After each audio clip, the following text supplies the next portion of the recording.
अस्सलामुअलैकुम dear student, आज हम सेल डिवीज़न से अगला topic types of cell division पढ़ेंगे।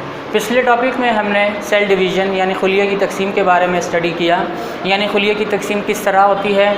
खुलिये में nucleus first of all divide होता है, फिर साइटोप्लाज्म डिवाइड होता है।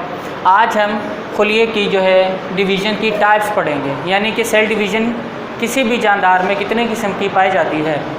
In living organism there are two types of cell divisions are present. जानदारों में सेल डिवीज़न दो किस्म की पाई जाती है, एक माइटोसिस और एक मियोसिस। यानी किसी भी जानदार में सेल डिवीज़न दो किस्म की पाई जाती है, एक माइटोसिस और एक मियोसिस।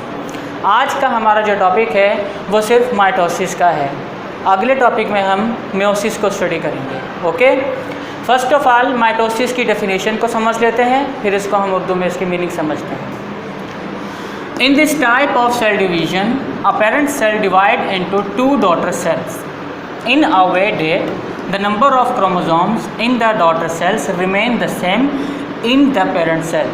आपको पिछले टॉपिक में जैसे कि बताया गया है कि एक पेरेंट सेल डिवाइड होकर डॉटर सेल्स में डिवाइड होता है।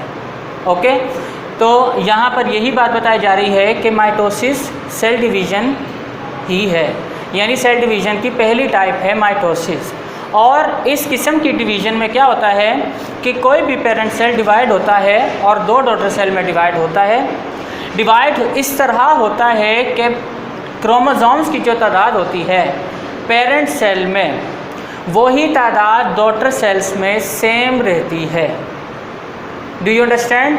यानी कि माइटोसिस एक सेल डिवीज़न है और इस किस्म की सेल डिवीज़न में एक पेरेंट सेल जब डॉटर सेल में डिवाइड होता है तो क्रोमोसोम्स की तादाद जितनी पेरेंट सेल में होगी उतनी ही डॉटर सेल में सेम आती चली जाएगी।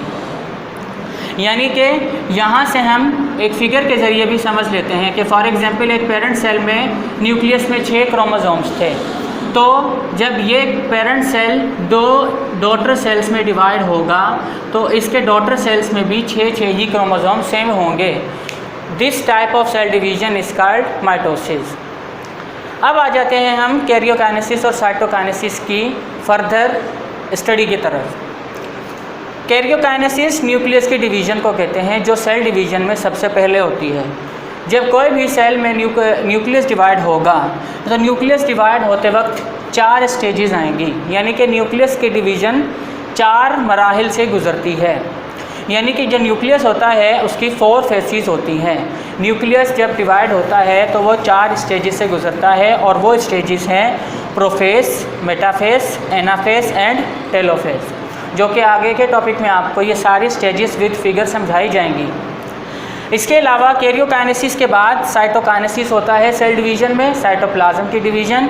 साइटोप्लाज्म में कोई फेस, कोई स्टेज, कोई मराहिल नहीं होते, सिर्फ कैरियोकाइनेसिस में ये 4 फेसेस आती हैं। सो डियर स्टूडेंट, आज आपको टाइप्स ऑफ सेल डिवीज़न और कैरियोकाइनेसिस की फेसेस के बारे में बताया गया। आप भी अपनी बुक्स में माइटोसिस की डेफिनेशन को पढ़िएगा।